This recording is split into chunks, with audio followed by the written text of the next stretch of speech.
আমার প্রশ্নটি ছিল শান্তির উপর, এবং আমার সেই শান্তি রয়েছে। আমি কোনো কিছু প্রমাণ কিংবা আপনার সঙ্গে ভিন্নমত পোষণ করার জন্য কিছু মুখস্থ রাখতে কিংবা বলি আমার এই শান্তি হরণ করতে চান, এমন এক শান্তি যার সমঝোতা আনে, পারবেন এর জবাব দিতে? ধন্যবাদ। ভাই একটা সুন্দর প্রশ্ন করলেন। তিনি ডক্টর ম্যাথু, তার একটা ওয়েবসাইট এবং সংস্থা রয়েছে নাম ক্রিয়েশন। তিনি বললেন যে তিনি শান্তি খুঁজে পেয়েছেন, শান্তি লাভের জন্য এখানে এসেছেন। বললেন যীশু খ্রিস্টের মধ্যে শান্তি খুঁজে পেয়েছেন, তার পাপের জন্য তিনি ক্রুশবিদ্ধ হয়ে মারা গেছেন।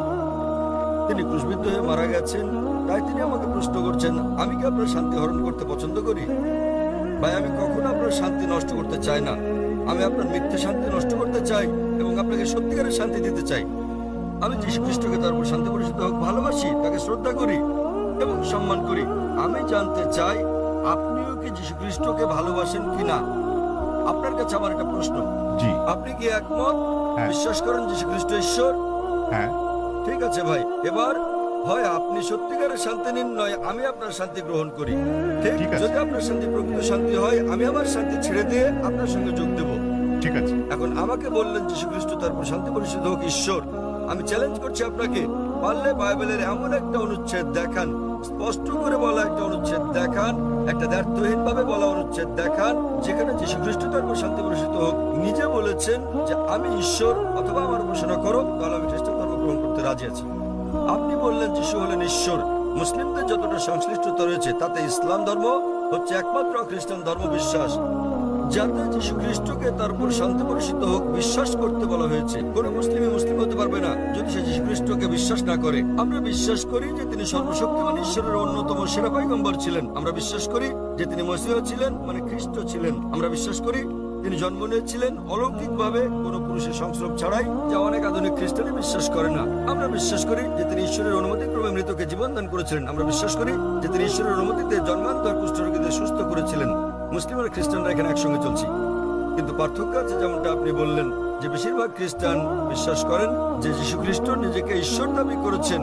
পরিষ্কার করে বলা এমন একটিও উক্তি নেই সম্পূর্ণ বাইবেলে যেখানে যীশু খ্রিস্ট নিজেকে বলেছেন যে আমি ঈশ্বর কিংবা আমার উপাসনা করো। যদি এরকম উক্তি দেখাতে পারেন, আমি খ্রিস্ট ধর্ম গ্রহণ করতে প্রস্তুত। যদি তিনি না বলে থাকেন, তাহলে কেন আপনারা বিশ্বাস করেন তিনি ঈশ্বর? আর কোথায় যীশু খ্রিস্ট নিজে বলেছেন যে আপনাদের পাপ নিয়ে তিনি ক্রুশবিদ্ধ হয়ে মারা গেছেন? এই শিক্ষাটা হচ্ছে পলের। আপনারা কি পলকে না যীশু খ্রিস্টকে তার উপর শান্তি পরিষিত হোক অনুসরণ করছেন? বাইবেলের কোথাও নেই। তাই আমার প্রশ্ন হচ্ছে, যখন যীশু খ্রিস্ট কখনো বলেননি যে তিনি ঈশ্বর, তাকে ভালোবাসবেন, আপনাদের সম্মান করা উচিত। তিনি বলেন যখন তাকে জিজ্ঞাসা করা হলো, যা ছিল প্রথম উপদেশ, সেটা উল্লেখ আছে গসপেল অফ মার্ক অধ্যায় নম্বর 12 অনুচ্ছেদ নম্বর 39। তিনি বলেন, שמע ইসরাঈলো আদনান হাইদমান দেখাত। শোনো হে ইসরায়েলগণ, আমাদের প্রভু ঈশ্বর হলেন এক ঈশ্বর। তিনি পূর্বসূরি মুসা আলাইহিস সালামের বাণীর আক্ষরিক পুনরাবৃত্তি করেন। তাই আমি আপনাকে বলছি, যদি আপনি যীশু খ্রিস্টের বাণীগুলো জেনে থাকেন, যদি আপনি বলেন যে খ্রিস্টান সেই ব্যক্তি যে যীশু খ্রিস্ট সাল্লাল্লাহু আলাইহি সাল্লামের উপদেশ অনুসরণ করে, যেমন উল্লেখ রয়েছে বুক অফ এফিসিয়েন্স অধ্যায় নম্বর 5 অনুচ্ছেদ নম্বর 18, যে মদ পান করো না। এটা আরো উল্লেখ আছে বুক অফ প্রভাবস অধ্যায় নম্বর 20 অনুচ্ছেদ নম্বর 1। মদ হচ্ছে ব্যঙ্গকারী, প্রতারিতরা এটা গ্রহণ করে। আমরা মুসলিমরা মদ পান করি না, কিন্তু অনেক খ্রিস্টানই পান করে। এছাড়াও আমরা মুসলিমরা শুকর মাংস খাই না, যেমন বাইবেলে উল্লেখ আছে বুক অফ লেভিটিকাস অধ্যায় নম্বর 11 অনুচ্ছেদ 7 ও 8, বুক অফ ডিউটেরোনমি অধ্যায় 14 অনুচ্ছেদ নম্বর 8, বুক অফ আইজায়া অধ্যায় নম্বর 65 অনুচ্ছেদ 2 থেকে 5। তোমরা শুকর মাংস খাবে না। আমরা মুসলিমরা শুকর মাংস খাই না, কিন্তু খ্রিস্টানদের বেশিরভাগই খাই। যীশু খ্রিস্টকে তার উপর শান্তি বর্ষিত হোক তার জন্মের 8ম দিনে খাতনা করা হয়েছিল। এটা আছে গসপেল অফ লুক অধ্যায় নম্বর 2 অনুচ্ছেদ নম্বর 21। আমরা মুসলিমরা খাতনা করি, কিন্তু বেশিরভাগ খ্রিস্টান তা করে না। যদি খ্রিস্টান মানে এটা হয় যে ব্যক্তি যীশু খ্রিস্ট সাল্লাল্লাহু আলাইহি সাল্লামের বাণী অনুসরণ করে, তাহলে আমি গর্বের সাথে বলি মুসলিমরা খ্রিস্টানদের চেয়ে অনেক ভালো খ্রিস্টান। তাহলে কোথায় আপনারা যীশু খ্রিস্টের উপদেশ মেনে চলেন আর বলেন যে আপনারা তার উপাসনা করেন? তো ভাই, বাইবেলের এমন একটা অনুচ্ছেদ আপনি উল্লেখ করেন যেখানে যীশু খ্রিস্ট তার নিজের মুখে দ্ব্যর্থহীন ভাষায় বলেছেন যে আমি ঈশ্বর কিংবা আমার উপাসনা করো। ডক্টর জাকির নায়েক, জি ভাই। আমার প্রশ্নটি ছিল শান্তির উপর, এবং আমার সেই শান্তি রয়েছে। আমি কোনো কিছু প্রমাণ কিংবা আপনার সঙ্গে ভিন্নমত পোষণ করার জন্য কিছু মুখস্থ রাখতে কিংবা বলতে আসি। ভাই, আমি যা বলতে চাই তা হচ্ছে শান্তি, যা আমার বিশ্বাস থেকে এসেছে। কারণ আমরা সবাই পাপী এবং আমাদের পাপ মোচনের জন্য ত্যাগ স্বীকার করা প্রয়োজন। তবে তা আমাদের কাজের মাধ্যমে নয়, বরং এটা বিশ্বাস করার মাধ্যমে যে ঠিক আছে, যীশু খ্রিস্ট আমার পাপের প্রায়শ্চিত্ত করে গেছে। ভালো। তাহলে আপনি একমত যে যীশু খ্রিস্ট সব মানুষের পাপ মোচন করে গেছেন, আপনি কি ব্যাপারে একমত? হ্যাঁ, ঠিক যেন আছে, তাকে বিশ্বাস ঠিক করে। আছে। তাহলে ধরুন আপনার মতো একজন খ্রিস্টান যে যীশু খ্রিস্টকে বিশ্বাস করে, সে আপনার স্ত্রীকে ধর্ষণ করলো, তাহলে কি সে স্বর্গে না নরকে যাবে? মাফ করবেন, যদি একজন খ্রিস্টান এসে আপনার স্ত্রীকে ধর্ষণ করে, যে বিশ্বাস করে যীশু খ্রিস্ট তার পাপের জন্য মারা গেছেন, তাতে যে পাপই করুক না কেন তার পাপ মোচন হয়ে গেছে। তো না। যীশু খ্রিস্ট যদি তার পাপের জন্য মারা গিয়ে থাকেন, এর অর্থ সব খ্রিস্টান পুরুষরা নারী ধর্ষণ করলে কোনো পাপ হবে না না? কখনোই না। কেন কখনো নয়? আপনি তো বললেন, যদি আপনি কোনো বলেছেন, ব্যক্তি- আপনি তো বললেন ভাই, আপনি বললেন আপনার কর্ম আপনাকে স্বর্গে নেবে না, এটা আপনার বিশ্বাস। তাহলে যদি বিশ্বাস করেন যীশু খ্রিস্ট আপনার পাপের জন্য মারা গেছেন, যদি ধর্ষণ করেন, ডাকাতি করেন, যদি অন্য মানুষকে নির্যাতন করেন, তাহলে কি আপনি স্বর্গে যেতে পারবেন? সে খ্রিস্টানই নয়, যদি সে এমন কাজ করে, সহজ কিন্তু ব্যাপার। তিনি তো যীশু খ্রিস্টকে বিশ্বাস করেন, এমন খ্রিস্টান অনেককে আমি চিনি। এর মানে এটা ভুল ধারণা, ঠিক আছে? বাইবেলে লেখা আছে ঠিক। এমনকি শয়তানরাও যীশু খ্রিস্টকে বিশ্বাস করে, কিন্তু তারা তাকে অনুসরণ করে না। ঠিক, ঠিক আছে। তারা অনুসরণ করে না। আপনি কি যীশু খ্রিস্ট সাল্লামকে অনুসরণ করেন? জি। আপনার কি খতনা করানো হয়েছে? তাহলে না, আমাকে হত্যা করা তাহলে হয়। কেন আপনি যীশু খ্রিস্টকে অনুসরণ করেন না? যীশু খ্রিস্টকে অষ্টম দিনে খতনা করানো হয়েছিল। আপনি একজন ডক্টর, জি। ঠিক? আপনি জানেন খতনা স্বাস্থ্যগত দিক দিয়ে কত সেটা উপকারী। আমার হাতে ছিল না, তাহলে সেটা ছিল কেন আমার আপনি, পিতামাতার হাতে। তো এখন আপনি করতে পারেন, কোনো সমস্যা নেই। অবশ্যই। আপনি চাইলে সাহায্য করবো আমি। 1 নম্বর পয়েন্ট। 2 নম্বরটা হচ্ছে, আপনি কি শুকরের মাংস খান ভাই? না। কেন আপনি শুকরের মাংস খান না? ওল্ড টেস্টামেন্টে তা উল্লেখ আছে ঠিক। এবং ঈশ্বর তা উল্লেখ আপনি কি করেছে। মাদক সেবন করেন? আপনি কি মদ পান করেন?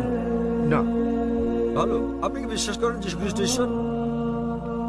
যিশু ঈশ্বর, যিনি মানুষ রূপে পৃথিবীতে এসেছিলেন। কোথায় এটা উল্লেখ আছে বাইবেলের কোন অনুচ্ছেদে আমাকে বলেন? বাইবেলে কোন অনুচ্ছেদে? হ্যাঁ, বাইবেলের কোন অনুচ্ছেদে? কোন অনুচ্ছেদে কোথায় যীশু খ্রিস্ট নিজে বলেছেন যে তিনি ঈশ্বর? ধরুন যদি কেউ আপনাকে ঈশ্বর বলে, আপনি কি বিশ্বাস করবেন আপনি ঈশ্বর? কেউ যদি আমাকে ঈশ্বর বলে, আমি তা বিশ্বাস করব? এই বিষয়টা মনে রাখা দরকার। যীশু খ্রিস্ট কখনো নিজেকে ঈশ্বর দাবি করেননি। প্রকৃতপক্ষে আপনি গসপেল অফ ম্যাথিউ অধ্যায় নম্বর 19 অনুচ্ছেদ 16 ও 17 দেখবেন, এক ব্যক্তি যীশু খ্রিস্টের কাছে এসে বলল, ও গুড মাস্টার, কি ভালো কাজ করলে আমি অনন্ত জীবনে প্রবেশ করতে পারবো? তখন যীশু খ্রিস্ট তারপর শান্তি পরিশুদ্ধ হয়ে বললেন, কেন তুমি আমাকে ভালো বলছো ঈশ্বরকে বাদ দিয়ে? কেন তুমি আমাকে গুড বলছো? একটি মাত্র গুড আছে, আর তা স্বর্গের ঈশ্বর। এবং তুমি যদি অনন্ত জীবন পেতে চাও, তাহলে উপদেশ বাণী মেনে চলো। তিনি কখনোই বলেননি যদি স্বর্গে যেতে চাও তোমরা আমাকে ঈশ্বর বলে বিশ্বাস করো। তিনি কখনো বলেননি যে তোমরা বিশ্বাস করো আমি তোমাদের পাপের জন্য মারা গেছি। তিনি বলেছেন যদি স্বর্গে যেতে চাও তাহলে উপদেশ বাণী মেনে চলো। আর এই উপদেশগুলো কি? ডাকাতি করো না, তোমরা মদ খেও না, প্রতিবেশীর স্ত্রীর প্রতি লালসা করো না। উপদেশ অনুযায়ী কাজ করলে তা তোমাকে স্বর্গে পৌঁছে দেবে।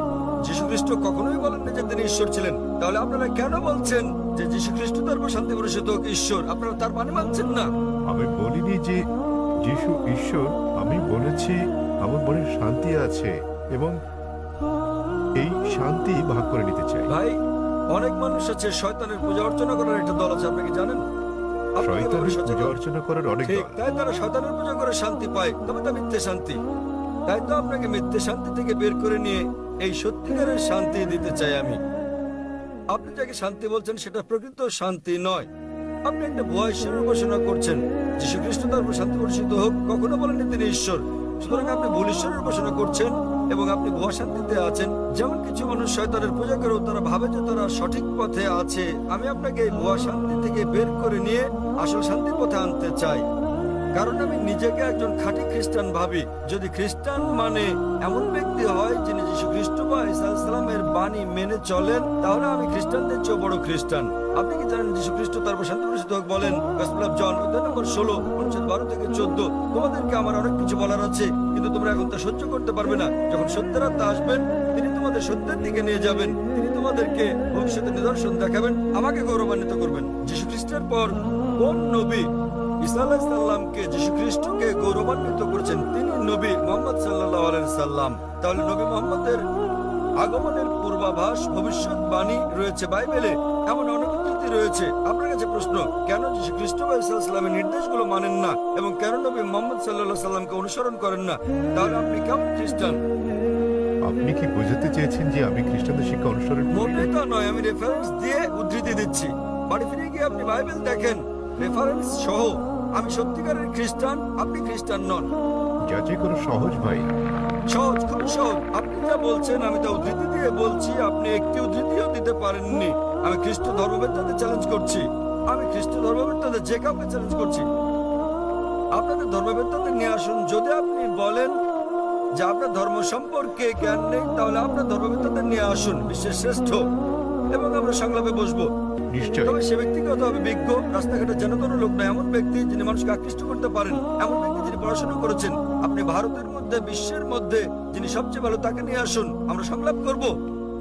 জি, এবং স্যার। আপনি তাকে প্রশ্ন করতে পারেন। আমি যেসব প্রশ্ন করেছি সেগুলো থেকে জিজ্ঞেস করুন যে বাইবেলের কোথায় উল্লেখ করা আছে কোন দ্ব্যর্থহীন উক্তি যেখানে যীশু খ্রিস্ট বা ঈসা আলাইহিস সালাম নিজে বলেছেন যে আমি ঈশ্বর অথবা আমার উপাসনা করো। আমি জাকির নায়েক অবিলম্বে আপনার এই কথা মেনে নেব।